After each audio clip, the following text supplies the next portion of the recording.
sorry, Paul. This is all wrong. What? You'll have to do it over again. It's not worthy of you. Throw it all out. Except for that part of naming the gravedigger after me. You can leave that in. I really value your criticism, but maybe we're being a little hasty here. Paul, what you've written just isn't fair. Not fair. That's right. When I was growing up in Bakersfield, my favorite thing in all the world was to go to the movies on Saturday afternoons for the chapter plays. Cliffhangers.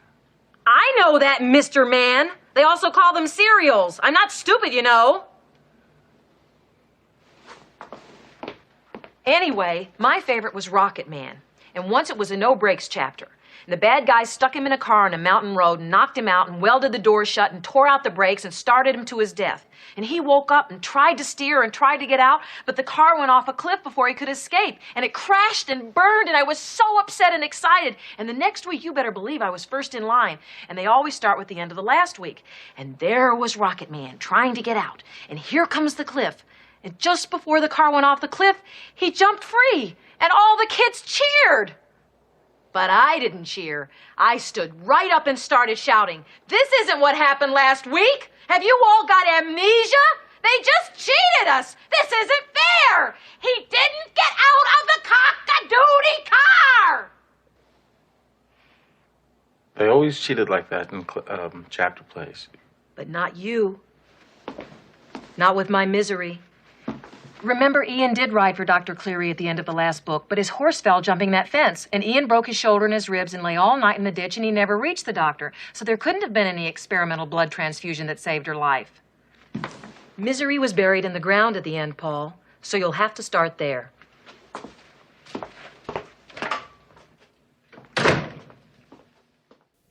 Hello and welcome to Book versus Movie. This is a podcast where we read books that have been adapted into movies and then we try to decide which we like better, the book or the movie. I am Margot P. of coloniabook.com and this is my good friend and co-host, Margot D. of Brooklyn Finchick. Hi, everyone. And today, before we jump into our little housekeeping bit, we just want to mention we have a special Cockadoodie guest on today as we wrap up October. Do you want to just let them know who's going to be joining us, Margot? Yes, it's Alex Steed from the You Are Good podcast. And Alex, thanks so much for joining us. Oh, thank you for having me. I would jump at any opportunity to talk about Stephen King books and movies. Yeah, we try not to. There's so many of them, and you can accidentally become a Stephen King podcast if you don't want to. Easily, very easily. And so, but we try to stick to just October. Every October we do all spooky movies, scary movies, ghosty movies. And because we decided to do a brand new episode every single week some time ago, we have a lot of them. And we couldn't do a misery every single week. That's kind of hard. We have Absolutely. lives. So we have to sometimes consider movies that have been adapted from shorter literary sources. So perhaps a short story, a magazine article, a play, a song, a poem. All of this is to say, we are constantly looking for suggestions.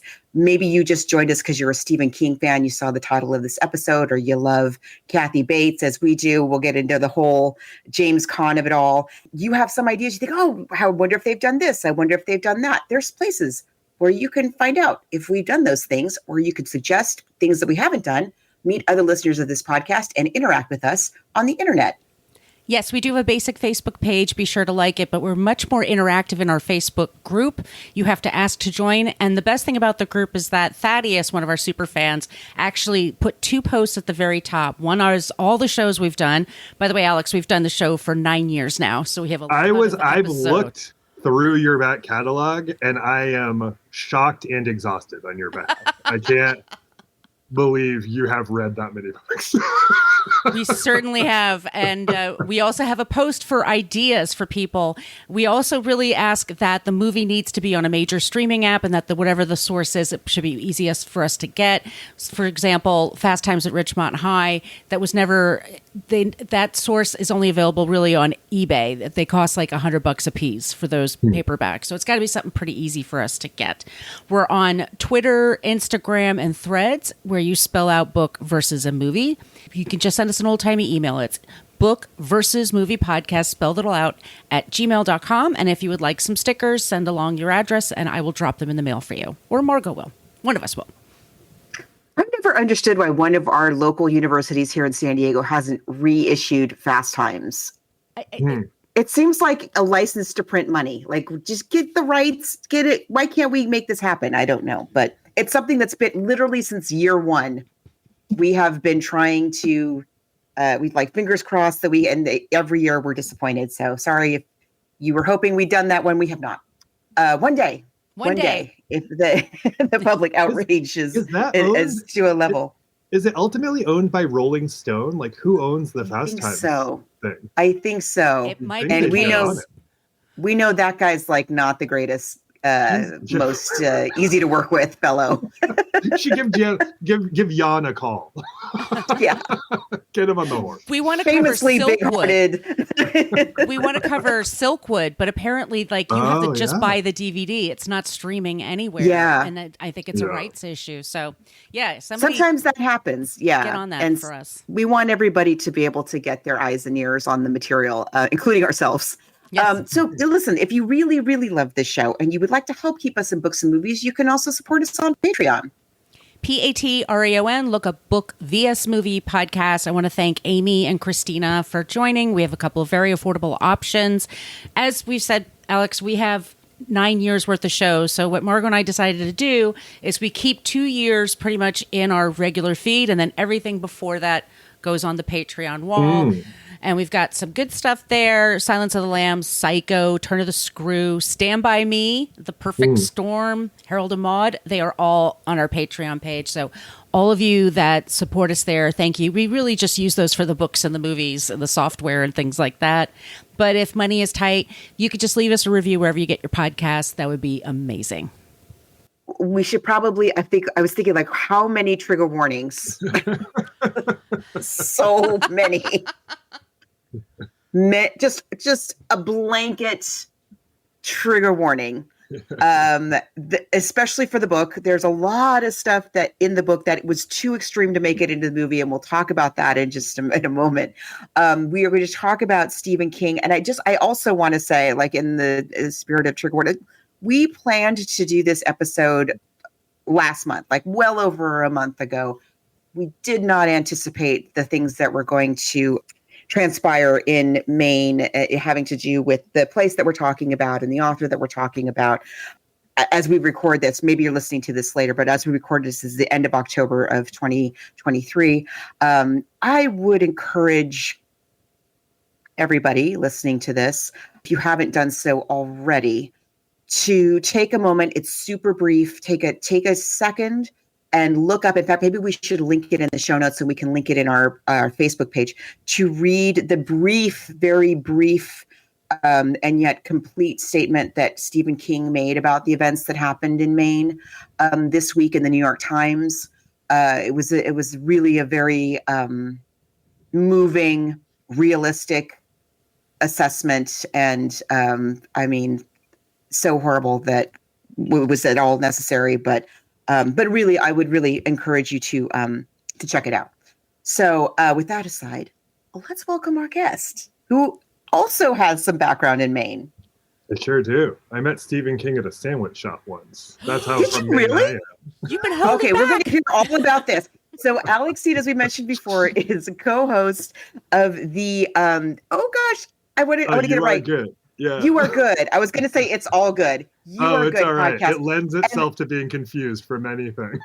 I love that. What I love about your podcast, and I want you to just kind of explain what it is for folks. But one of the things that I really like about it is that you do the thing. Like, this doesn't always happen. Where, like, people go to the movies, you sit in the movie theater, you watch the thing, and sometimes it's great, and sometimes it's not great, and you leave the theater and you kind of go on about your day. You never talk about, like, what you saw at all.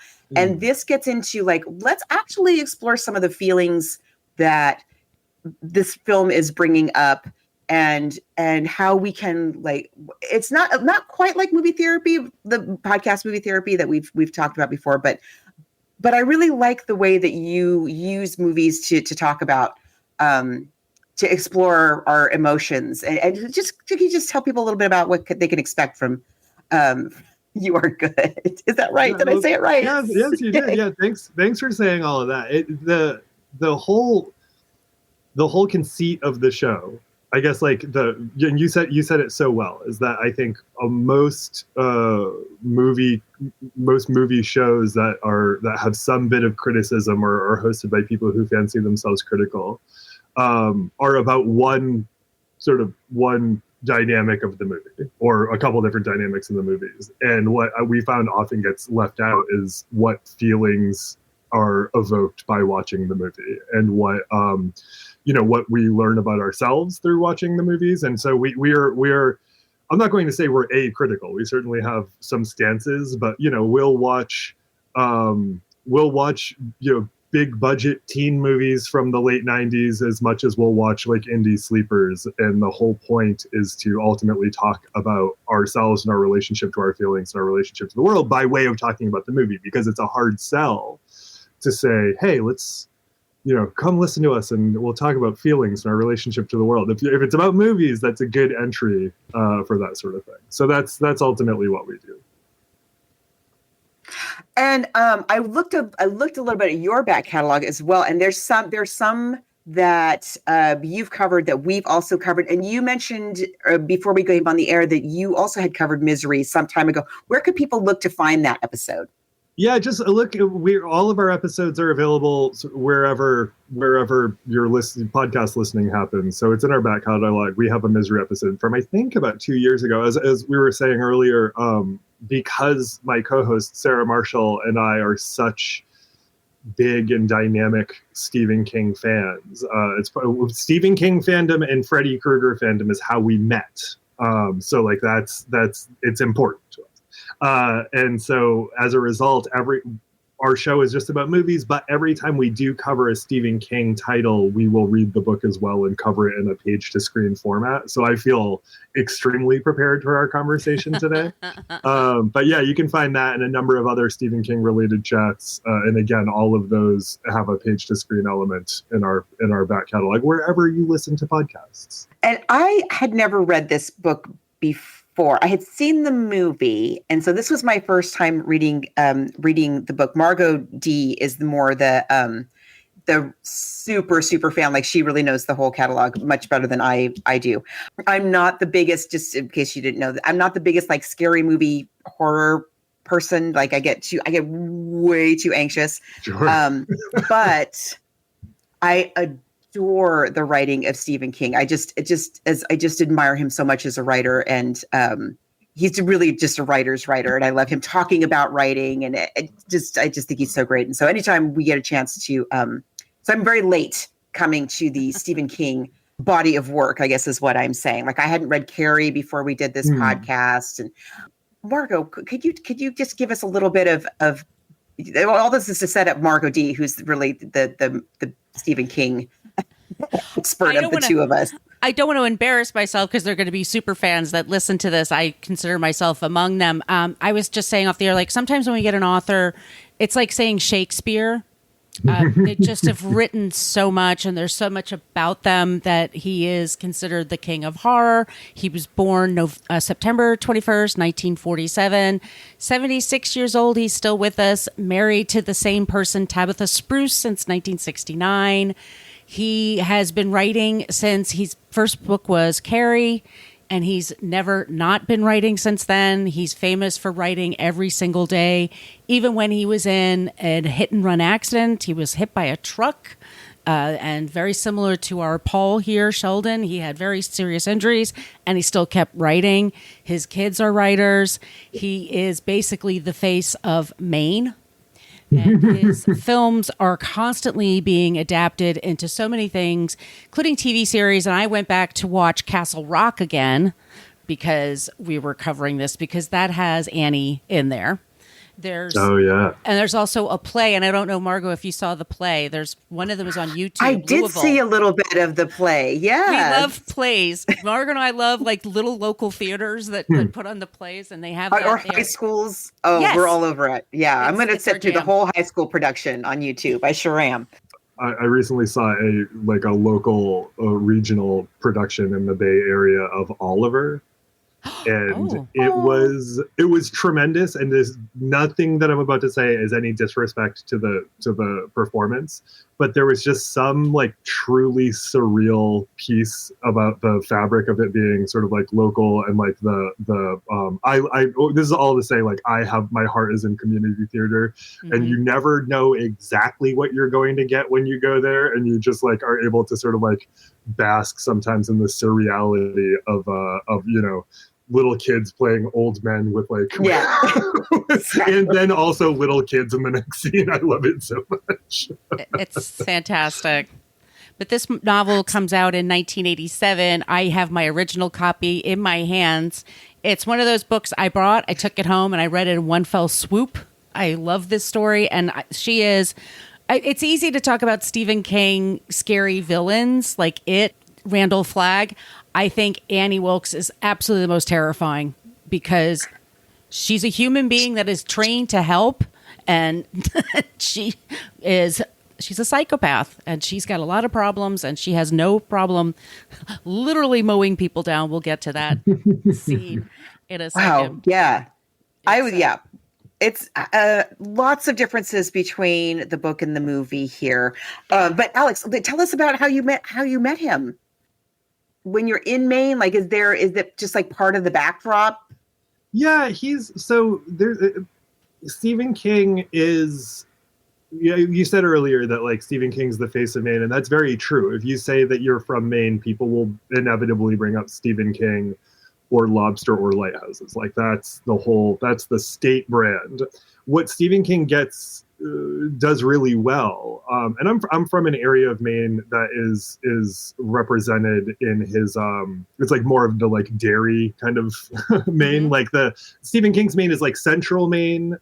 It's not really ever coastal Maine, which is like what people think about when they think about Maine, or it's western Maine. It's like on the border of New Hampshire, which is somehow an even weirder state than Maine is. And I think like he does a really great job of like all of the great horror is tapping into something that's like very real and very like human and like very kind of like in the state. And everybody also loves him. Like he's a incredibly generous and giving person. I grew up in a town so he lived in Bangor and still has a house there. And my town that I grew up in was about 2 hours, 20 minutes south of Bangor, southwest. And we're so far away, but like he paid for a community ice skating rink in our town. Like every town has something that the Kings have contributed to it. As far as I know, extraordinarily giving, very lovely, very kind, very progressive, and has long been. And a lot of the horror that he taps on, like I said, is coming out of real events. It starts with a homophobic hate crime that actually happened in the state of Maine. So he was talking about these things and putting them in popular fiction before it was even sort of a thing that people were talking about on a popular level, and he helped do that. So I was at I spent my 20s in a pretty drunken haze, and it started fun and then wasn't towards the end, and I had to get that under control, and I did. Fortunately, I pursued help in fixing that. And I saw this is relevant because I saw Stephen King at a sandwich chain called Amato's. Anyone in Maine or New England will know that well. It was very funny because he was ordering his sandwich and it was obviously Stephen King. And it wasn't in a place where he is typically. It wasn't in like one of his towns. It was in another town. And I was watching the whole crew and I was like, are we just pretending this isn't Stephen King? Like, what are we? And then I was like, maybe I'm wrong. And they called out the sandwich order for Steve. And I was like, this is obviously Steve. Like, what are we doing? And so I tried to as casually as possible. And I was a columnist at that time for the Bangor paper. So there was at least like potentially some recognition. And I introduced myself as sort of benignly as I could and said, I just wanted to let you know that it was reading The Shining that helped me realize that I had a problem and that I needed to get it under control. And he goes, me too. And then, and that was kind and whatever. It was so nice and brief. And he asked what I was doing, asked who I was or whatever. He was on his way to go. He was overseeing some musical production in Boston that John Mellencamp was involved in. I can't quite recall what the details of that were. But I went Scarecrow. sort of on the yes. Yeah. And I went on the other side of the restaurant to go sit kind of by myself, completely out of view. And before he left, he came over to my table and shook my hand and was like, I just wanted you to know that it was like very nice to meet you. I hope that you have a great day. And then he left the restaurant on the other side of it. So he had to like make his way over to come and engage and then leave. And it was incredibly kind. I mean, I'm fortunate to have met many, many, many, many lovely sort of notorious or well-known or incredible people that I admire. But that meeting in particular meant the world to me. I'm just a little jealous. He has a book out called Holly that I've been starting. Ooh. And there's references to Trump in there, and then I'm in a couple of Stephen King Facebook groups, and some people are like, I don't want politics in my blah blah blah. What, they never read The Dead Zone, which was ultimately about Trump before Trump even came around? He's Even been writing Carrie. politics. Yeah, Carrie's political. Everything. These are radically. Every book is right. radically political. Every That's- book. You can't escape it, but yeah, it's so funny to be like, y'all have not been paying attention to him. I mean, just your example from it alone, yeah. We did The Dead Zone, and it's eerie. And I mean, I know because like the history of the country is, huckster, soulless salesmen trying to get as much power as they possibly can. So it's like not necessarily hard to draw from. It's like in the DNA. But the character in The Dead Zone, in the book in particular, a little less so in the Cronenberg film, is Donald Trump. Like there is no, I mean, it's not because it predates, but it is. But it is. Yeah. There's a lot of stuff in the mid 70s you could see the future happening. And it's the white male grievance and all that. Definitely. Yeah. And even with regard to the shooting that you were talking about, the story he wrote. I mean, he wrote that short story Rage, which was ultimately about somebody sort of bottling up and spilling out. That people tried to bring him into saying that, was this irresponsible and help inspire Columbine? It's like, no, I'm just seeing. He's like an Octavia Butler. I'm just seeing what is happening, and I'm writing about it. And if you're horrified, you should be horrified because it's happening, not because I'm inspiring it. That's my soapbox. I'm done. You fit in with us, trust me. I'm so glad. This would have been very concerning if I got in and that was a weird tension that we had. Can we please not just... Let's stick to the... I don't know what. Let's just stick to the stabbing. I don't know, Yeah. Let's stick to the thumbectomy or whatever you would call a removal. Oh, There's gosh. so much going on here. So the book is, let's just give the basic background. There's a writer named Paul Sheldon. He writes these romance novels. It's funny, I had a meeting, lunch with my editor this past week, and he works with a lot of romance writers, and he's like, that audience is very loyal. Like, Yeah. it's not that off mark. He writes Misery Chastain, and it's those bodice rippers kind of stories, but he really wants to write something serious.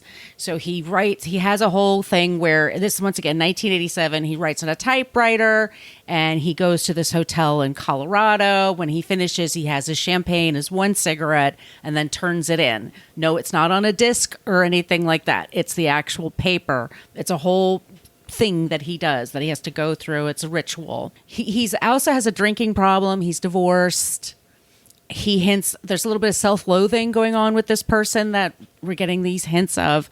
He gets in this car accident, and he happens to be rescued by a nurse named Annie Wikles, who just happens to be his biggest fan of all time, loves Misery so much, and is helping him. And it's, like I said, it's during a storm. The phones aren't working. He's literally stuck with this woman. And she eventually gets him hooked on drugs, and she finds out that he is killing off the character that she loves so much, and she wants him to right that wrong. Literally, rewrite it.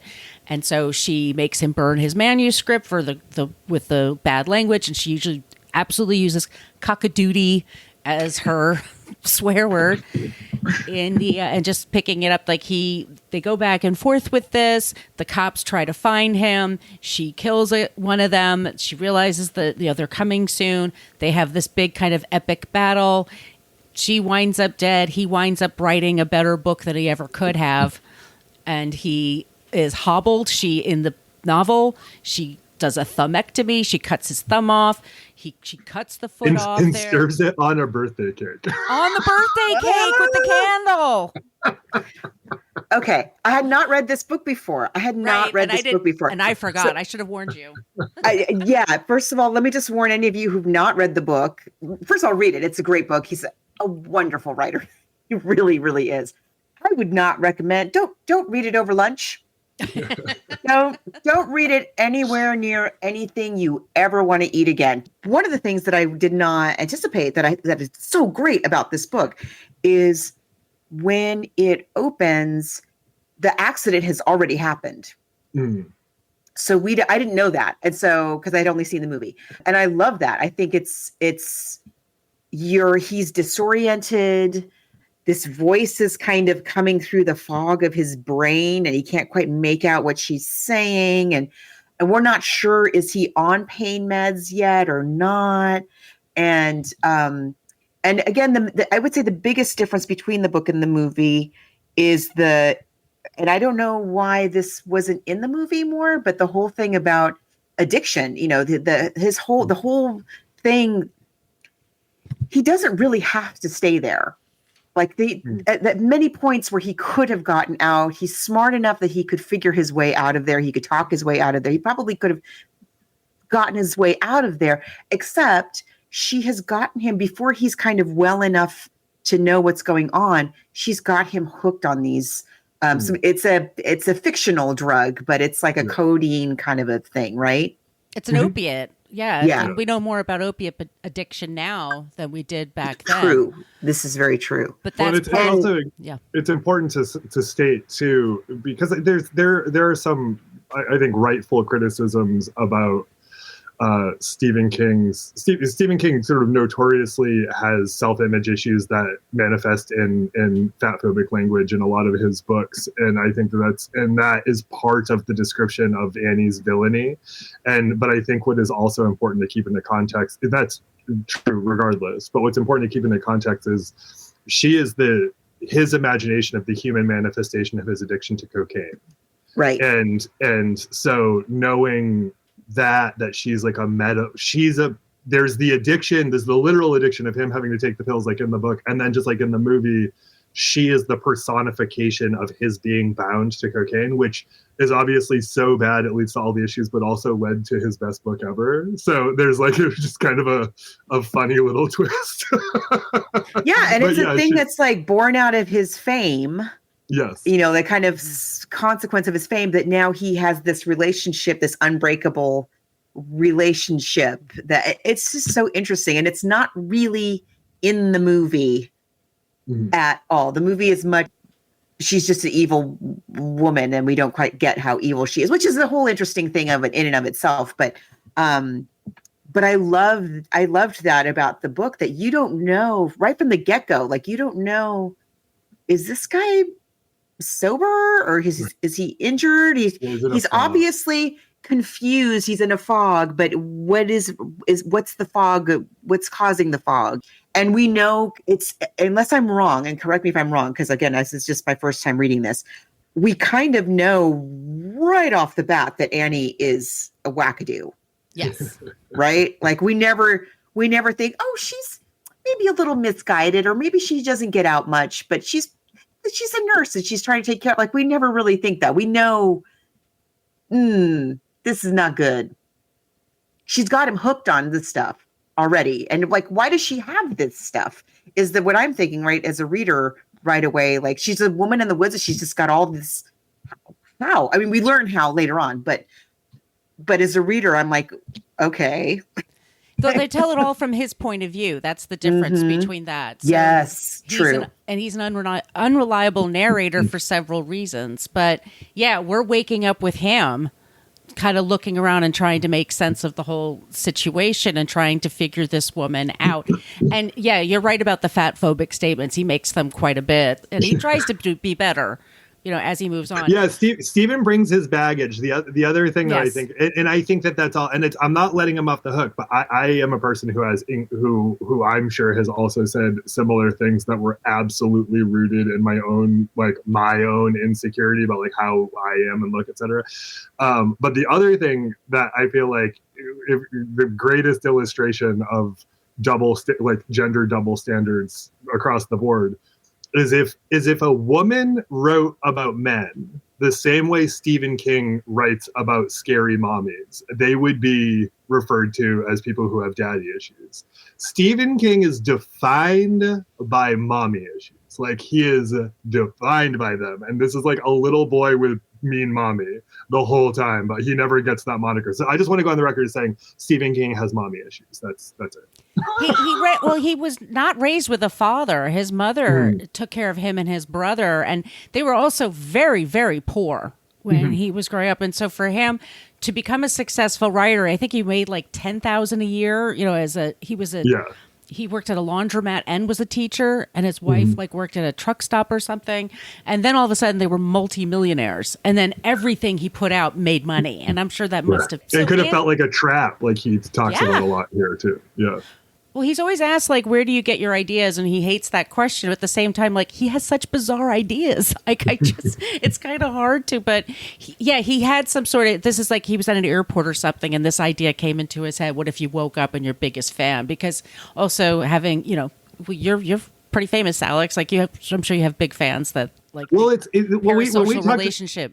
Right. This is, I think, and I could be wrong, although I just saw a video of Bruce Springsteen talking about, and I can't remember what he was talking about, but he was talking about seeing an early Woody Allen movie. And I looked up what the movie was, and he was talking about how Woody Allen in the movie wasn't kind to his fans. And ultimately it was about someone who felt trapped by the expectation of fans. They tried to make something else. And that was in 1982. But this feels like one of the first, it's metaphorical, but it feels like it's one of the first on point long-term discussions of parasociality. And about feeling trapped by that. And I'm of any of the shows I work on, and any of the people I work with or whatever, I'm the least known person. And I've had really scary interactions with fans. Really overreaching, well-intended, and that's the worst part sometimes because they can't see.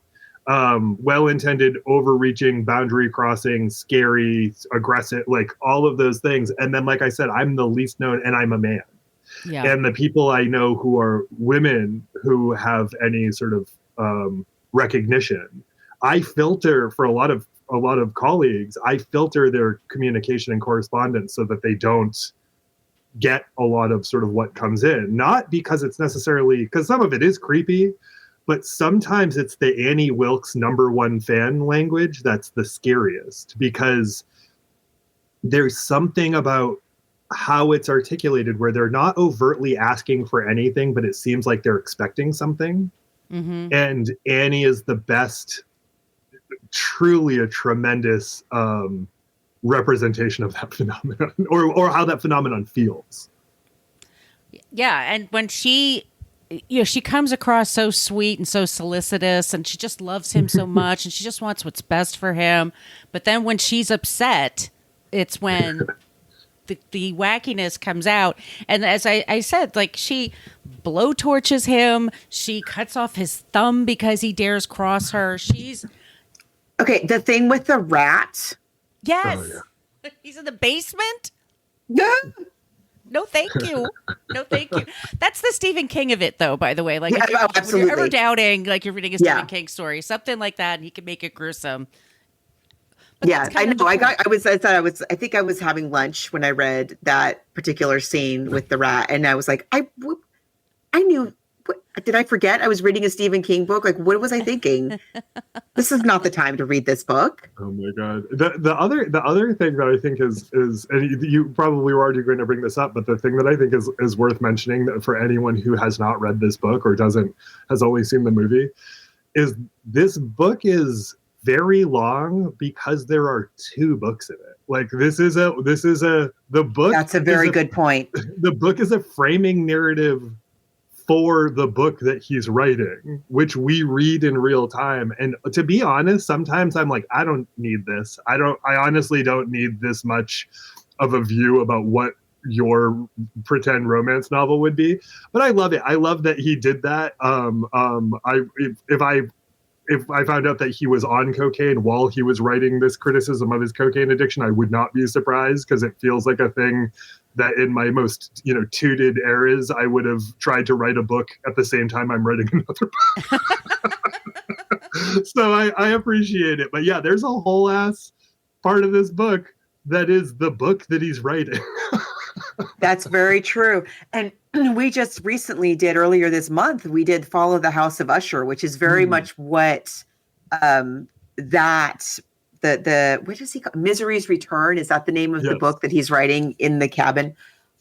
Misery's Return is very Follow the House of Usher-esque. Many similar kind of tropes and turns of phrase and whatnot. And I agree. It's long. It's a whole ass book.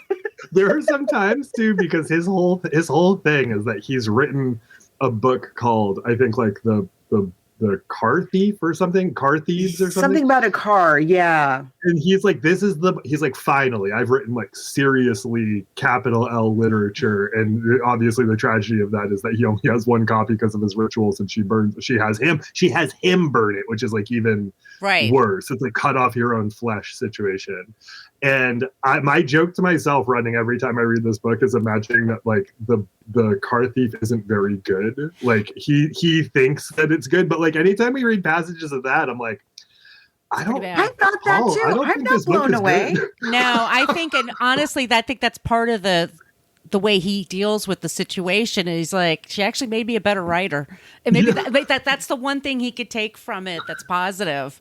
I think she made him a better writer. Like, she just kind of like, no, you're better than this. This is crap. Keep going. Absolutely. Well, the thing that speaks to the relationship with like a stimulant addiction is he says at some point that like, in his best output prior to being essentially captive to Annie, he'd do 2 to 3 pages a day, and under the Annie jurisdiction or under Annie's rule, he does 12 pages a day. So he's absolutely performing at a different level than he is when he's not under Annie's thumb. And I like the very end. We'll give it away a little bit, but that he's still struggling with painkillers and addiction. He comes home. Afterwards, Mm-hmm. He does publish Misery Kills or whatever, Misery Returns, and it does really well. But he's now like, I want to write something else, and they're throwing money at him to write about his experience, and he's like, I'm not there yet. Nope. And so then he becomes inspired by something he sees as a kid with a skunk in the shopping cart or something. Mm-hmm. Yeah, and then he comes back to his apartment. He starts thinking of ideas, and he's so excited because he's got the germ of an idea going, and he's got that thrill back. And I think like that in a weird way, she made him a better writer. But yeah, he comes with a lot of trauma. I love in the movie we have Lauren Bacall as his agent, and she's like, I'd be, you know, I have to ask, will you write the book? And then she's like, I thought you were over it. And I can't imagine a more late 80s, early 90s assessment of mental health than like, you were so horribly a captive, you were maimed. And I was under the impression that you were over it by now. His daughter didn't know where he was. She didn't know. Like, they assumed he was dead for some time. Like, the news conference in the movie where they present the situation where he might be, and then they're like, that is if animals didn't get him, which very well might be the case. And I was like, whoa, inappropriate. The book is so much darker than the movie ever is. And for better or for worse, there's good. But there's this whole thing in the movie. First of all, is it 2 or 3 police officers? She kills the first one. And then there's 2. And then there's these 2 guys, right? And I don't remember if she kills one of them, but they come back anyway. There's a whole thing with that. But also, like when Paul he sends her away to get the paper or whatever, and he finds her quote unquote scrapbook, It's so much darker than it is in the movie. In the movie, it's just like, oh, it's all this stuff about the babies. But in the scrapbook, in the book, like we're led to believe she's killed her, I think her father and her college roommate. And it's like on and on and on. It's much more, it goes back a lot earlier. She's a little girl. Like the first murder that's in her, or the first death that we kind of grow to believe is a murder, happens when she's a little girl. I think it's one of her parents, and she's keeping a scrapbook, mementos of these crimes, which is what a serial killer does, by the way. Exactly. So yeah, she's much. It's such a more darker, farther back, more twisted. As I said, unlike in the movie. She never seems harmless. There's not a one line of the book where we think, okay, she might just be a little weird. But she's probably harm. You never think that. She's it's unnerving. Already causing him harm. Like the first sentence of the book, he's already being very seriously harmed by this person. Yeah, there's just it's way more violent. It's a lot of, I was surprised. I don't know why. I was surprised because we were talking last week was it last week we were talking about I Know What You Did Last Summer? Mm-hmm. And we were talking about how in that era of cinema, when we kind of had this coming back to horror, one of the things, the kind of the Wes Craven thing was the quickly kill the person for no reason, out of nowhere, and these killings happening really quickly, kind of one on top of the other before you have time to process, like, why that guy?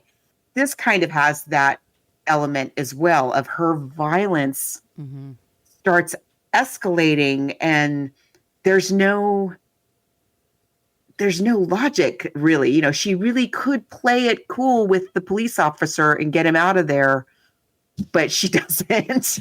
No, she goes on her lawnmower, and that image in my head will not go away. It's pretty gruesome. It's horrendous. My presumption on Annie, because I love her, is I'm not necessarily a champion of her, but I do love her. Is I imagine, because we also have some other stuff that I would offer just caveats on, is we have, and speaking about sort of late 80s, early 90s mental health stuff, the descriptions and like diagnosis of Annie are a little irresponsible in the book, because he's going based on some research, like Paul is going based on some research he did, and he's going on very broad definitions of like manic depression, and where manic depression crosses over into psychopathy. Again, like our narrator's in a drug haze, like it's not incredibly clear. I think Stephen King that we know today now would probably be a bit more cautious about that sort of thing based on the sort of the conversation that we've had, and not try to diagnose somebody. That said, I get the sense of with Annie there is a personality disorder that seems, based on our knowing the history of what's in the scrapbook, that seems rooted in some abuse by the hands of a male when she was a child, because she only kills men. She also she kills a lot of babies. A lot of babies. Yeah, and her own daughter, by the way. Spoiler for Castle Rock. She kills the nursing school roommate. She kills, yes, but she kills primarily, like she starts with her dad, and then a husband, and then a lover, like, and then she says at some point that like the only champion that she has in her life was her mother, who died 20 years ago. And I'm imagining there was like some sort of break that happened early from something. Because I actually don't find psychopaths interesting, because they're essentially like the Terminator, it's like it's like kind of like a machine operating on like a different reality. I like, and maybe I'm giving too much of the benefit of the doubt, but I like to imagine that there was some sort of thing that kicked things off, because that's the world we live in. The world we live in is a lot of people are rooted in more or less the reality, but sometimes operate outside of it in a way that we should find scary. I think that's fair though, because her violence although, as I said, it does, especially as the book progresses, like it does kind of come in this like riptide. It gets more and more, the incidents happen more and more close together. But like, for instance, just with Paul, as violent as she is, and she's got him drug addicted, all of that, she wants something from him. Yes. She definitely wants something from him. And each of her violent acts is because she's trying to get something out of him, even if it's just for that reason, even if it's just kind of as a transactional thing. If that's not like a psychopathic, I don't think, I'm armchairing here, but that's not just the like killing machine, just causing destruction wherever you go. She's trying to get something out of this guy. Well, she also has feelings. She's not like a cold, unfeeling, not empathetic person. Like that's what makes her scary. Because like, for example, with the killing of the kids, like she's not like, I want dead kids. Everything she does comes from her impression that she's helping you out. And that's the scariest thing. Like truly the road to hell is paved with good intentions. The people who scared me the most are people who believe in their heart of hearts that they're doing me a favor by contacting me in a very specific way. And yeah, I mean, she could be a psychopath, that's fine if that's the case with her. But to me, it's much more interesting. And again, this is one of the things that feels rooted in Maine. And obviously it's a universal experience, is a lot of the monstrousness doesn't look like a monster. It looks like people that are absolutely seemingly normal, have respectable jobs, whatever. And to speak to that, a sort of undercurrent of what's going on in Maine, I was always surprised to find out that people find it like a pristine sort of postcard-like place. Because when I was growing up, the town I grew up in, I remember there was at least one incident where a local guy who theoretically was a drug informant was killed by a biker gang and his tongue was cut out and his body was found. Oh my God. And everyone knew who did it. And no one told any authorities who did it, but it was just like an open secret. You knew that is a thing that could happen. It was like sort of like part of the vibe of the area, all while having like a lovely apple festival in September, and like a nice agricultural fair. But also, if you were a drug informant, a biker gang's going to cut your tongue out and throw you in a ditch. And that's like, that's what Stephen King is tapping into. Well, you could like the mob is like that. Like any gang has that. Yeah. Yes. Yeah. And he's speaking, those are his forces. But yeah, I for whatever reason, the more I engage this, the more I read it, the more I have I don't want to go on a camping trip with Annie. I don't want to go on a candlelit dinner with Annie, but I have a lot more. Benefit of the doubt isn't right. I just think that there's more going on than she's a killing machine. We're going to play the original trailer here, and then we will talk about this 1990, I think one of Rob Reiner's best movies, in my opinion. For sure.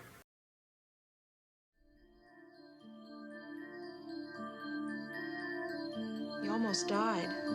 You have a compound fracture of the tibia in both legs, and the fibula in the right leg is fractured too.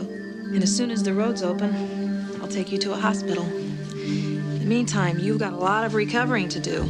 There is nothing to worry about. You're gonna be just fine. I'm your #1 fan. My name is Annie Wilkes. I think one of my clients, Paul Sheldon, might be in some kind of trouble. You mean Paul Sheldon, the writer? Well, everybody sure likes those misery books. They had it at the store, Paul. They said he checked out last Tuesday. Isn't that a little strange? I guess it was kind of a miracle you finding me. In a way, I was following you. You were following me. Oh, Paul, I've read everything of yours, but the misery novels. You must be a good man, or you could never have created such a wondrous, loving creature as Misery Chastain. Very kind. The presumption must now be that Paul Sheldon is dead. You dirty bird. How could you? Misery Chastain cannot be dead. Misery Spirit is still alive. I don't want her spirit! I want her! And you murdered her! You don't think he's dead, do you? Don't even think about anybody coming for you, because I never called them. Nobody knows you're here. And you better hope nothing happens to me. Because if I die, you die.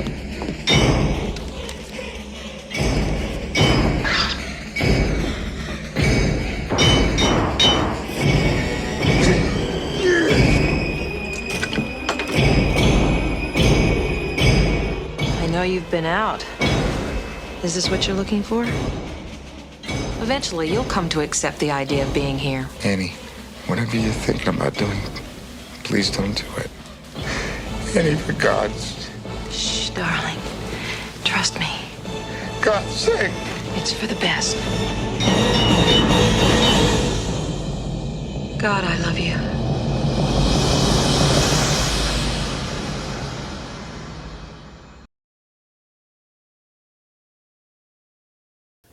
I don't know if y'all remember When Harry Met Sally, but there's a scene where Billy Crystal is reading Misery, and he reads like the last page first. That's the whole thing about Harry, is that he needs to find out what happened in case he dies before the book ends.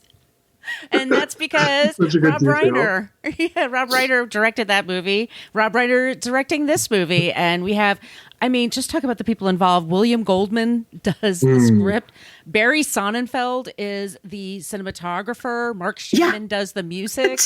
It's wild. It's wild. And do you ever think about, have you ever thought about the fact, so like you mentioned Stand By Me earlier. Stand By Me takes place in Castle Rock. Rob Reiner names his production company Castle Rock based on the success of that movie.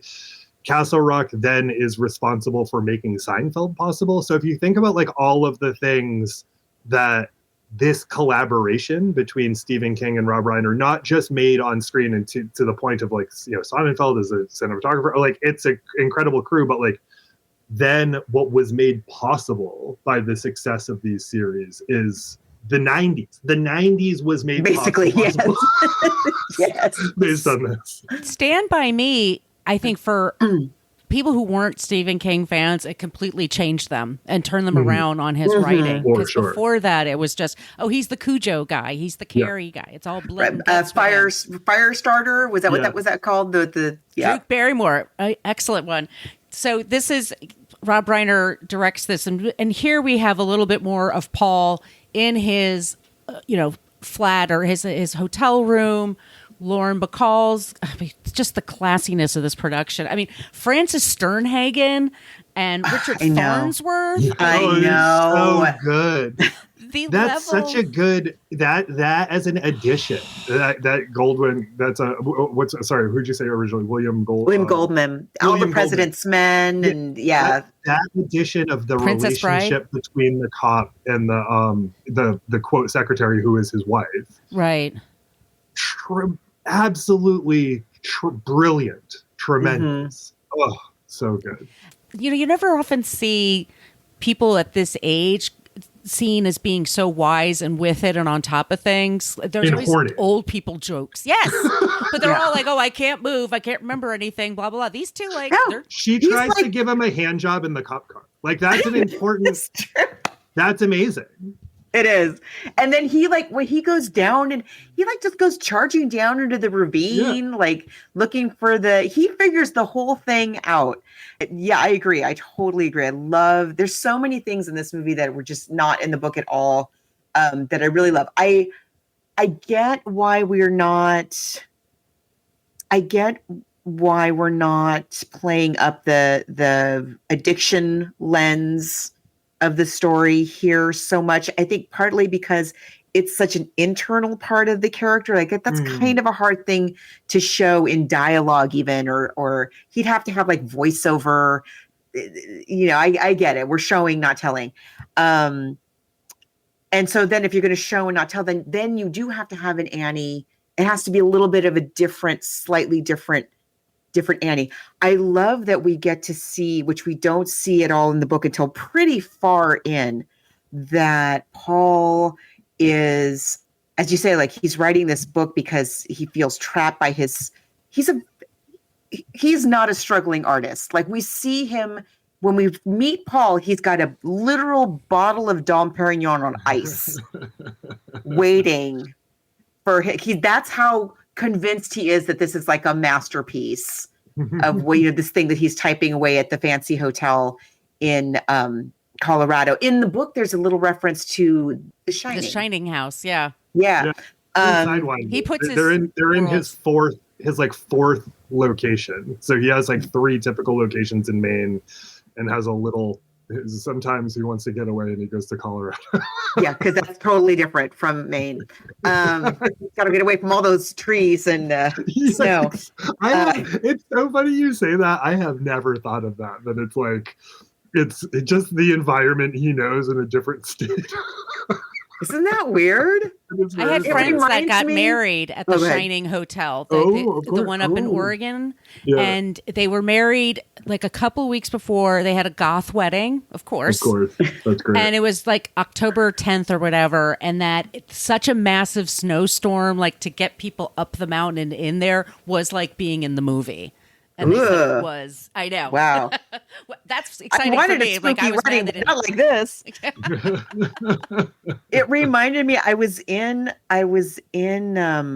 Las Vegas this one time, and in the Venetian. I don't know if you've ever been to the Venetian in Las Vegas. Yes. And it has the fountains, and it has, when you're inside, it's one of those, like, it's inside, but it feels like you're outside, but you have no sense of time, or there's no windows or anything. And it has a canal that goes through it, and people ride gondolas indoors, and you go under the bridges, and just like Venice. Having lunch at a restaurant and heard this gentleman in the table next to us trying to communicate with the waiter, who just, some guy who lived in Las Vegas, trying to communicate and place his order in Italian. And like, as we're kind of eavesdropping and realizing, like, this guy doesn't speak English. He's really Italian. And so we turned and like, and we did, because we speak a little bit of Italian, and we did a little bit of interpretation, and like at least got his order in. And we're like, why are you here? Like, what? You're in Las Vegas. You could have a medieval feast if you wanted. You could go to in a proto-Egyptian temple. You could, all of these things, and you're here. And he's like, yeah, I wanted pasta, basically. I love it. And so, I thought that. And I'm like, you go to Colorado? Okay. It's so all funny. right. There's something about like and I say this with a love. I have so much love for a lot about this country, not always the country itself, but so much love for it. And I think that there's something attractive about the grotesque nature of the country, like the country that people are drawn to, that they're like, this is what you guys do. Vegas is a perfect example of that. Or like, yes. People are just like, interesting. All right. Good to know. Well, yes. Living in California, we get a lot of that, of course. Of course. Yeah. I have wanted my whole life to live in LA, specifically because I know how weird it is. It's the weirdest place on earth. Every day, a new weird thing I didn't know was possible happens. And it's not for the faint of heart. And I love it. We stayed. I was just saying before we got on the that I just came from. I actually drove back down yesterday. I was in Los Angeles with Todd for a couple of days, and our hotel right next to. And we didn't end up going only because I knew they serve a lot of food, and I wasn't up for like a giant dinner. But we were staying right next to the Northwoods Inn. Have you ever gone to the Northwoods Inn? Yeah. Yes. Which we used to go there when I was a little kid. So you just to set the scene, because it was so funny because I was just finishing up Misery. But it's right now it's 72 degrees here in Southern California, and I'm in the hotel swimming. We're swimming. That's how warm it is. And right next to us is a log cabin with like evergreen trees covered in snow in 70 whatever degrees. And it's this restaurant. There's a couple of them, but this was the original one. Yeah, you go in and you're like, it's like a log cabin. And I don't know what era, mid-century, mid-20th century. And we get to play at it being a wintry, snowy log cabin. It's weird. Americans are so weird. I love it. It's so bizarre. But it makes for a great backdrop for the film. Yes. You know, the starkness of the snow and the height of the trees. And when he's bleeding, his car flips over and he's bleeding. And then she pulls him and grabs him, you know, fireman style, like just drags him. You wonder, like, what does this person and then look you're like? this sheet, who is this? Who's this shape? Who's this strong man? Because you don't know that necessarily that it's a woman. Who is this shape? I love too the scene that, so we establish, as I said, that he's a very not struggling writer. He's got an agent who's Lauren Bacall. He celebrates. He's so confident in his gift that he celebrates with his Dom Perignon and his single cigarette. And he's riding his what is it? A Mustang? 65 Mustang. As a Mainer, this is, and I say this in our other. Was that a thing? My biggest beef is, and this guy's ultimately they say he's from Worcester. He talks about being from Malden. He's from the North Shore of Massachusetts. Uh-huh. Nobody would go out into a storm going downhill in a vintage Mustang. True that. I cringe every time I see it. And he's not just doing it, he's driving like you imagine James Caan would drive. Like he's like, but Malibu.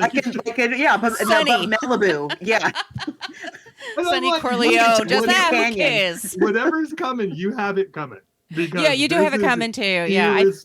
In the book, Santa Cruz drunk. Mountains and like how twisty that is. Yeah. You know to not do that. Although I will say, and I say that like a jerk, but I was living in closer to the Bay Area earlier, and I was in my podcast partner Sarah is up in Portland, Oregon. I drive back and forth to see her here and there, and I didn't know that you go over an active volcano that is blizzard prone.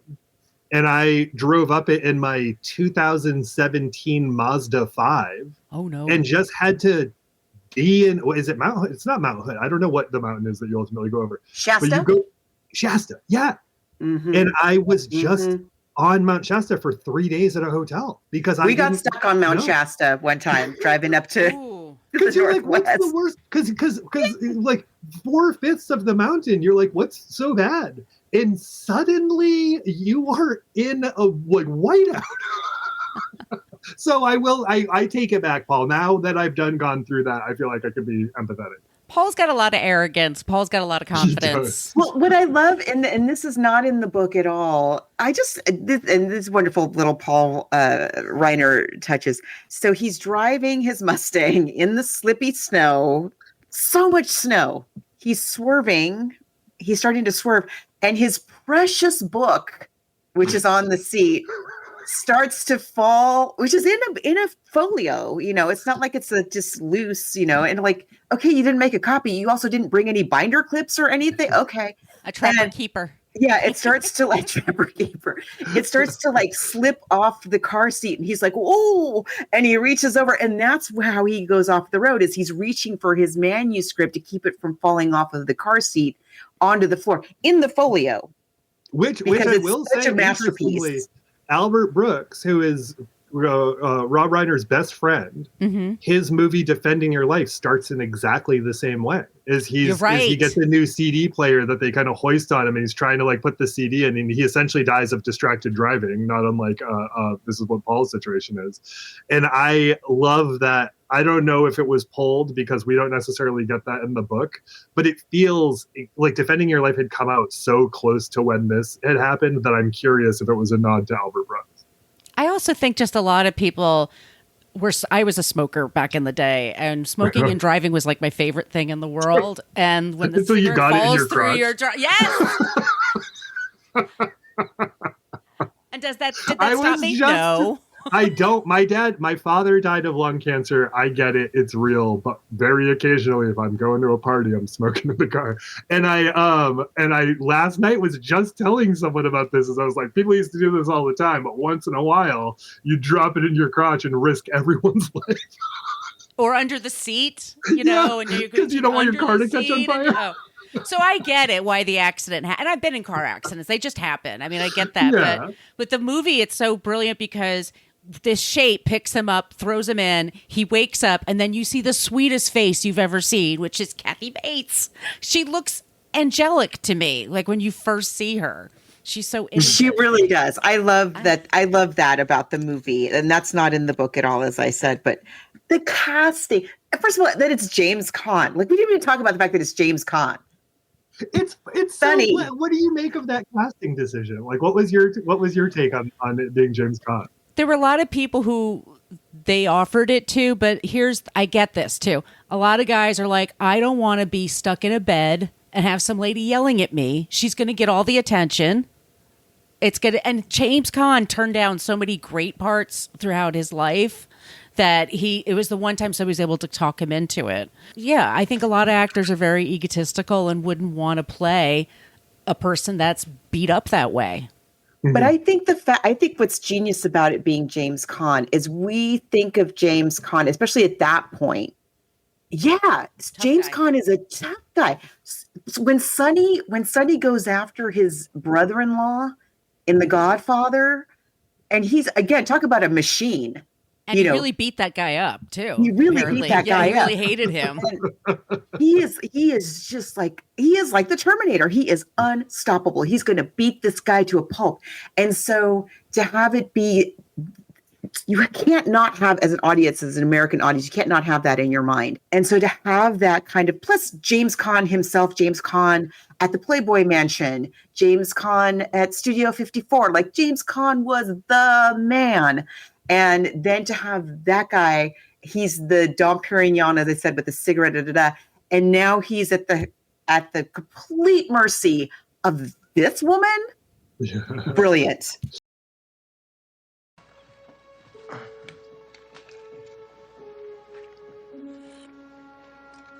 I know I'm only 40 pages into your book, but...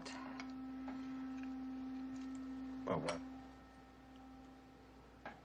Nothing. No. What is it? What's ridiculous? Who am I to make a criticism to someone like you? It's all right, I can take it. Well, it's brilliantly written, but then everything you write is brilliant. Pretty rough so far.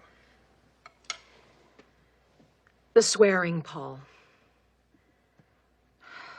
There, I said it. The profanity bothers you. It has no nobility. These are slum kids. I was a slum kid. Everybody talks like that. They do not. What do you think I say when I go to the feed store in town? Oh, now, Wally, give me a bag of that effing pig feed and 10 pounds that bitchly cow corn. And in the bank, do I tell Mrs. Bollinger, oh, here's one big bastard of a check. Give me some of your Christing money. There, look there. See what you made me do? Oh, Paul, I'm sorry. I'm so sorry. Oh,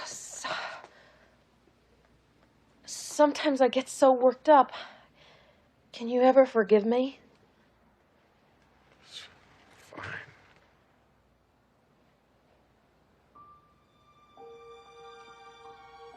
I love you, Paul.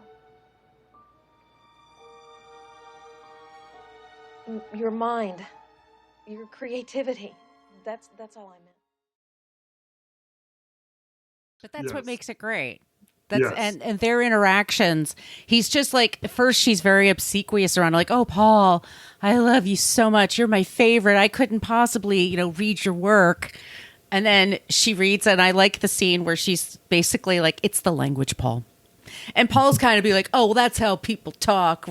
He's from several different places, because sometimes he sounds like he's from the Bronx, and sometimes this character is from Worcester, and what I appreciate, I will take someone who is from a place and knows they can't do the accent and just doesn't. Right. And he saved us from not going too hard. He was like, I'm James Caan. What do you want me to do? But their interactions are great. I mean, I think, and also we were saying off the air, like, I had an accident a few years ago. I fell down a flight of stairs and I broke my ankle, and it was very triggering to see the condition. When you see his feet and his legs and they're in that, I mean, oh my God. It's brutal. It's brutal. It's worse than like a slasher film. That's like, it's so much, but you feel like, oh, I bet this guy is in a lot of pain. And I bet, he's thinking in his head, am I ever going to walk again? What is it going to look like? Because how is he going to get out of there? But he's also, and this is again a Reiner touch, which I think is really great, not in the book at all. These little moments of levity. Paul in the book is either too much in pain or too under the influence of painkillers, or both, to be really thinking straight. He tries, when he has like lucid moments in the book, he tries to say what he knows Annie wants to hear. He tries to charm her. He's not that great at it because the pain and the drugs are at war in his body. And so he kind of he can't kind of follow through with that in any kind of way that's getting him out of the situation.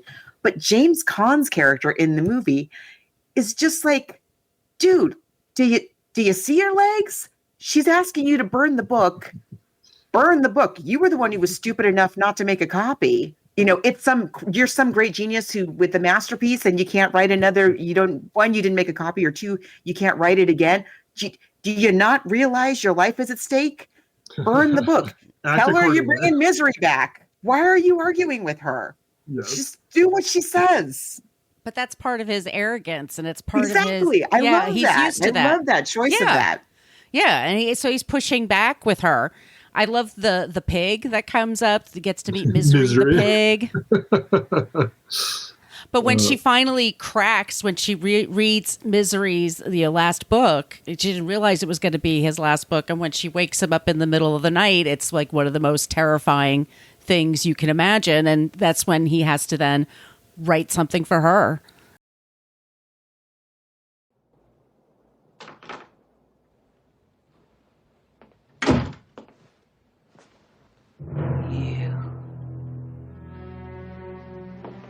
You dirty bird. How could you?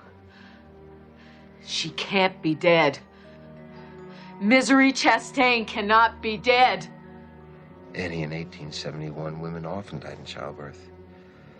But her spirit is the important thing, and Misery's spirit is still alive. I don't want her spirit! I want her! And you murdered her! No, I didn't. Who did? No one. She died. She just slipped away. Slipped away? Slipped away? She didn't just slip away! You did it! You did it! You did it! You did it! You did it! You murdered my Misery! Annie!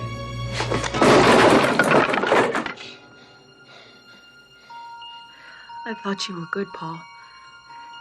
But you're not good. You're just another lying old dirty birdie. And I don't think I better be around you for a while.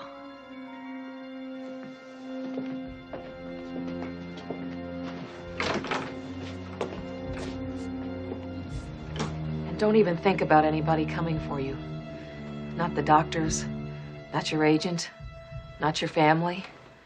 Because I never called them. Nobody knows you're here. And you better hope nothing happens to me. Because if I die, you die.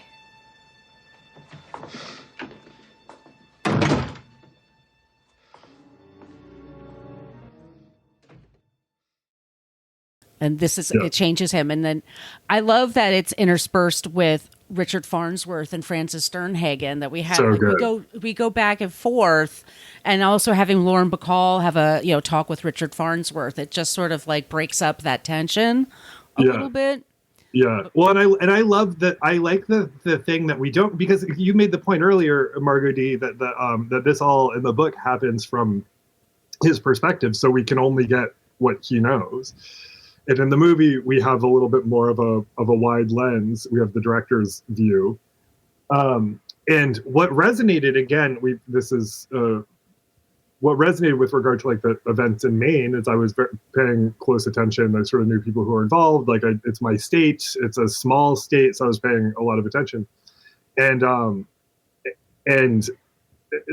one thing that I think will be unpacked for quite a while was how the police responded in this situation, and like what has become kind of evident with regard to police and mass shooting events in particular is they are especially good at finding the body of a mass shooter who has shot themselves, but anything short of that, they're not equipped for. It's not what they do. It's very difficult for them to kind of handle, especially when there's like more than 3 involved and you're dealing with like coordination, et cetera. And so days went by of this person who was missing when it turns out it's very likely like right after the shooting, he went to his place of work and killed himself. Sorry, I should have given a trigger warning for that, but that's the deal. Yeah. What we saw that in this movie, which wasn't about a mass shooting, but it was about like they have all these police force involved who are trying to figure out what's going on. There's like all of these people. There's a lack of coordination, and as a result, they come to a very bad assessment of where Paul ultimately is. And the one cop who is like actually like from the area, knows how things work, kind of knows who the people are, is the one who has any real sense about what's going on. It's Paul's like only hope. It's like police as an entity, as a larger entity, not always great at crime solving for sure, but sometimes you have like individuals who get sort of all of the who take an interest and understand the context, and those are really kind of the people who are able to get the job done, and that's who we have in this police officer. And I'm so glad that we got not just a cop who was the hero to Paul ultimately, but we got their personality and their character and what they're like and what their relationship with their wife is like, without also ever going like, why should I care about this guy? Like sometimes you get too much fleshing out and you're like, is this movie about this person? It's just a perfect balance of giving someone color and flavor without tipping the scale about who the movie's ultimately about. When I was in college, I had a professor who was like a real know-it-all, and we were talking about Halloween movies to watch at Halloween, and someone brought up Misery, and he was like, I saw that movie once. When they kill Richard Farnsworth, that was too far. That was too... he was so upset. We're like, it's a Stephen King movie. It's going to be a horror. You're going to lose somebody that you like. It's just... That's so funny. It's just, there's so many great decisions, just like with Stand By Me. And I totally get why, if you're talking about adapting this particular writer's work, and you look at just Stand By Me versus Firestarter, which director is he going to choose? Of course, Stand By Me is such a brilliant movie and it is a horror film, but the horror happens not at the moment of them actually finding the kid's body and seeing the kid's body. That's not the scariest, most disturbing part of the movie. It's what's happening in each of these boys' lives, and then on top of that, you have their real friendship at this very important time in their lives, and yeah, he just got that in such a great way, and again, showing, not telling. Mm-hmm. A lot of, I think if you talk about like Firestarter is showing and telling. And I remember seeing Cujo in the movie theater when I was a kid, and I was like, but when you have a book, and I can also see like reading Misery, which again is all from Paul's perspective, like how do you shoot that story in that way? You can't. Mm-hmm. So you need to have somebody who really is gonna have that, be able to get that distance on the story, but not lose the heart of it and not lose the humanity of all of the characters, including Annie. Yeah. Because you do have that. Yeah. You have those feelings for Annie, like you were just talking about. It's two of the letters of my favorite nurse's name, Annie. You fooler.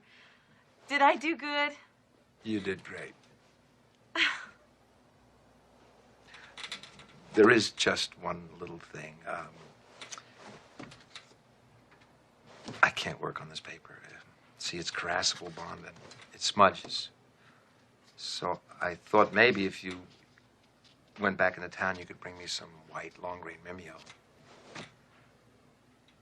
But mine costs the most, so I don't see how it can smudge. Come here, I'll show you.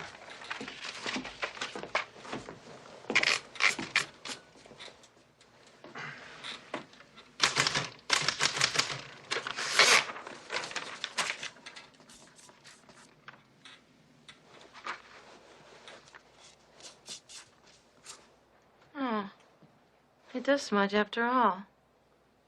Isn't that fascinating? I thought you'd be interested. I'd like for you to be in on everything, Annie, not just the finished book, but how it's written. Thank you for thinking of me.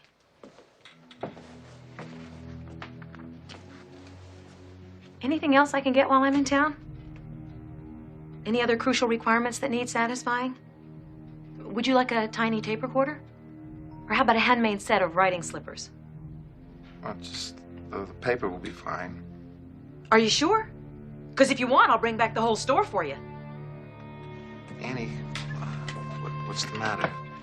What's the matter? I'll tell you what's the matter. I go out of my way for you. I do everything to try and make you happy. I feed you, I clean you, I dress you, and what thanks do I get? Oh, you bought the wrong paper, Annie. I can't write on this paper, Annie. Well, I'll get your stupid paper, but you just better start showing me a little more appreciation around here, Mr. Man.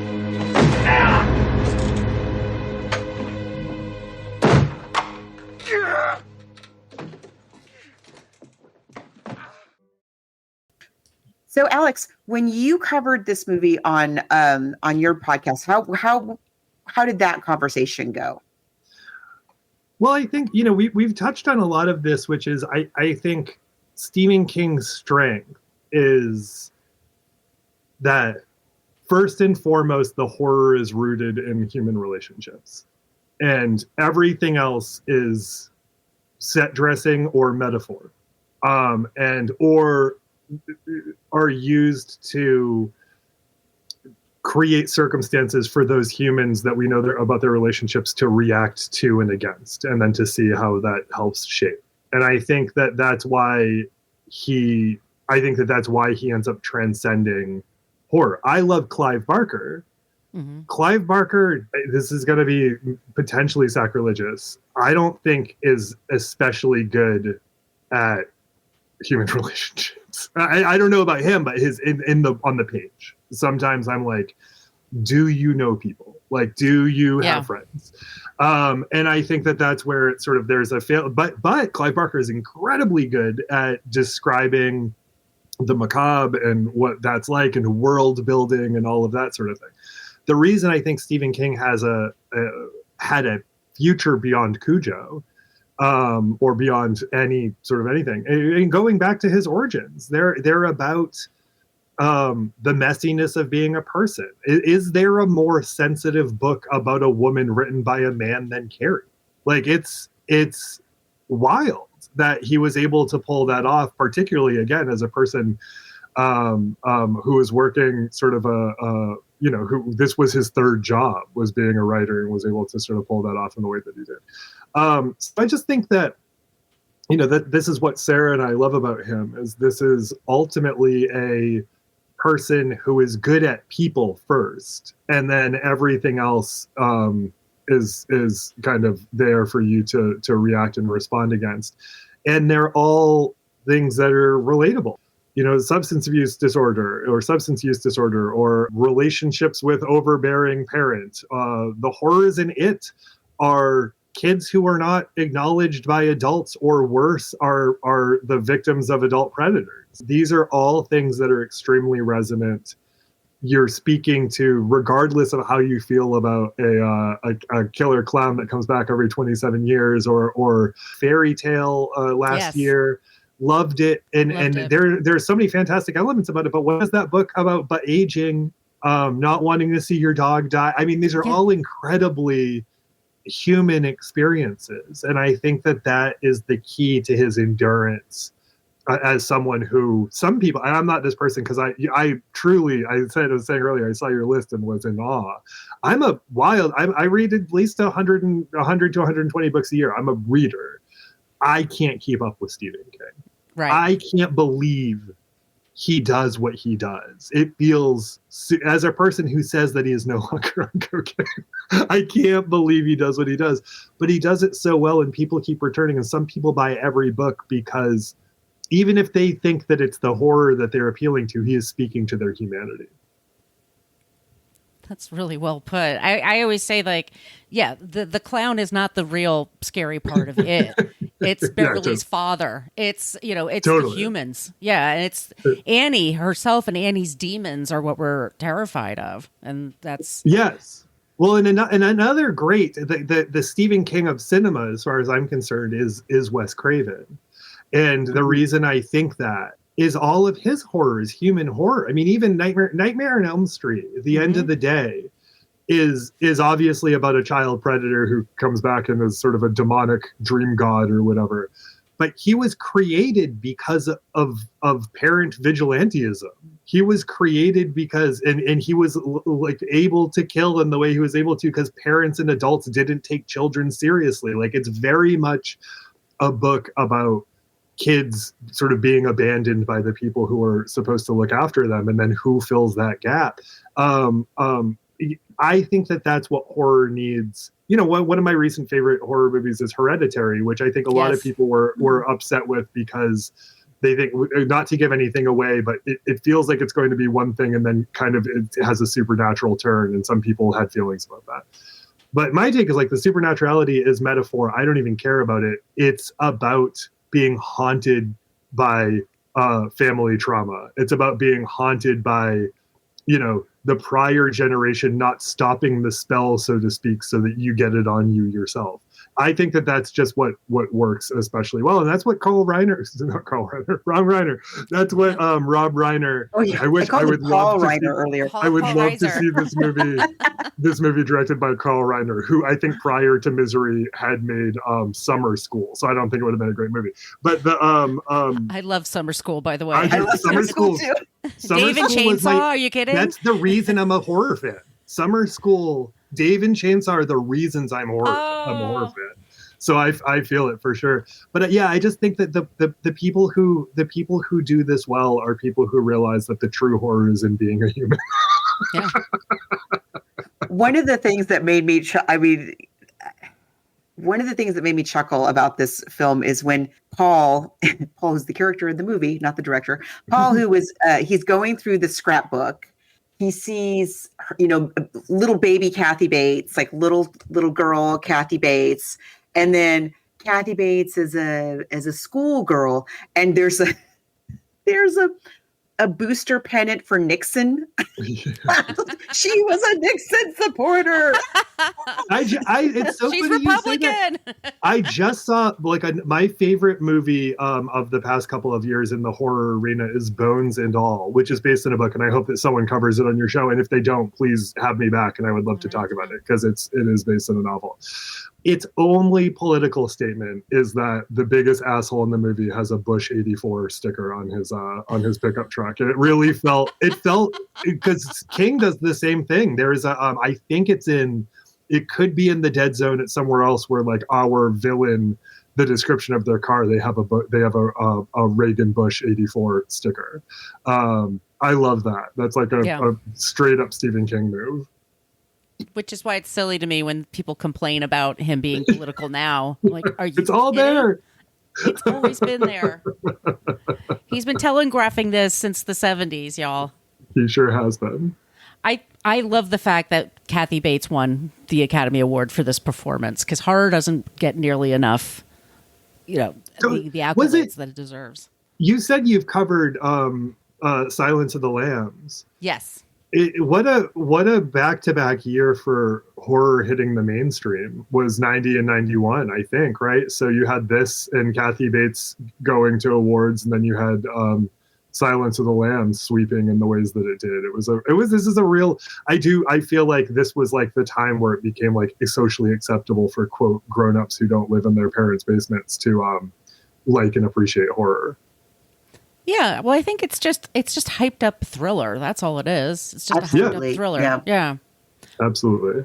So book or movie? Right. Who is this me, or is this a free? It's everybody. It's a free for all. So it's a free for all. Yes. I'm gonna say the movie. As much as I loved reading the book again, and I listened to it, Lindsay Krause does the audiobook. If I had to pick, I'll watch this movie again. I don't know if I'll pick up this book again. It might be a while. That's my only justification. Because you and I always say tie. Also, we do a lot of ties, and I wanted to kind of make a stand.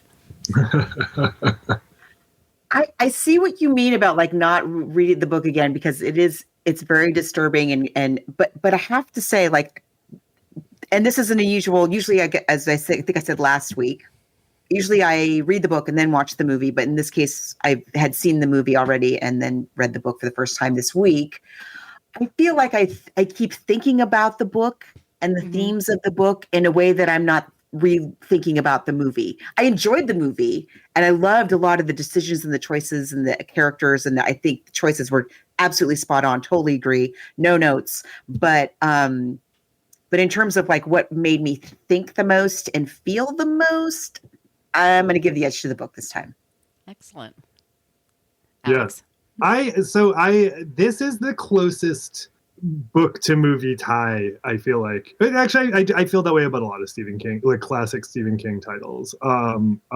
They both are offering two things extremely well made with a lot of overlap. But I agree with Margot P. in that I think the movie is incredibly well crafted. It's great. I would watch it anytime. It's also quick. Like yes. A lot of thrillers and prestige horror thinks that it has to be 2 hours and 20 minutes. This is a cool hour 45, if even, and it is quick. Like I'm always surprised at the plot points that we hit by the time we hit them. I'm like, oh wow, we're going fast. So it's extremely digestible. If this was still a day and age where you flip through television channels and you saw Misery on, I would stop every time. But the book, even though, was there an editor involved? Did anyone speak to how long him putting the actual text of Misery was in there? It is so long. I read that he thought it was going to be literally 1/4 the length of what it actually was, and it's not surprising. All that aside, I notice new things every time I read the book. Because there's so much there and there's so much to take in. It gives me a lot to chew on and think about. I think about it often. So I will say book at 51% over 49. I also want to say that it's a cheat. I also want to say this is one of the best books and movies about writing. And if you're a writer, you could really relate to this, I find. I agree. Alex, when you popped out for a second, Margot and I talked about what we want to cover next. And I don't think you can guess, so we'll just tell you. I love it. we were driving back from LA yesterday. We've been listening. Todd and I have been listening to this thing on. I must be on like Sirius or something, and it's we listen to it every weekend these days. It's the original MTV VJs. Oh yeah. Do a countdown, the top 40 of that particular week. In this case, the week of right before Halloween of 19. This time it was 1980, but it's a different year in the 80s every time, so it's not so same. Familiar with it, yes. And so we were driving back from Los Angeles. It was a long drive. The traffic was horrible. We're driving, and one of the it was in the top 10 was, and I had forgotten that Lionel Richie wrote this song, but it was Lady, which is not a movie, but it was like this great like crossover moment with Lionel Richie and Kenny Rogers, and it was one of the reasons why it was such a hit and why they were able to do this kind of weird, very bizarre crossover kind of moment, was because of the success of songs like Coward of the County, The Gambler. We're covering The Gambler. That's great news. We're going to talk about the song and the movie. I didn't know that it was based on. Is the movie based on the song? Yes. Huh. Oh yeah, definitely. Yes. Yeah. By a few years. So that's what we're going to be covering. It's streaming on Amazon. Very easy to get. The song is super easy. It'll stay in your brain for a while. Just warning you if you're not used to The Gambler. Oh, interesting. Have you all covered? That Springsteen song turned movie, I think it's called Highway Patrolman. No. I think realizing now that The Gambler was turned into a movie is what just triggered it for me. But he has one, and Sean Penn was in it as the primary character, and it's based on the song Highway Patrolman. I think it's Highway Patrolman is the song from Nebraska. Is a little dark. Very, yeah. It's not an uplifting No. one. Well, if any of you have ideas out there, all those places I mentioned at the top of the show, send us your suggestions. Also, once again, the email is bookversusmoviepodcast@gmail.com. Alex, where can people find you? Find us wherever you listen to podcasts. You Are Good. You can find us there. We do that. And then I don't know what it's called, so I don't even know how to pitch it. But early next year have what I'm calling a surrealist dream talk show that I'm launching on Twitch. So, if you follow us over on You Are Good, you'll get announcements about that too. So listen to us on You Are Good, and then hopefully you'll find out about more stuff early next year. Excellent. Margot, where can they find you? You can find me online at coloniabook.com and all of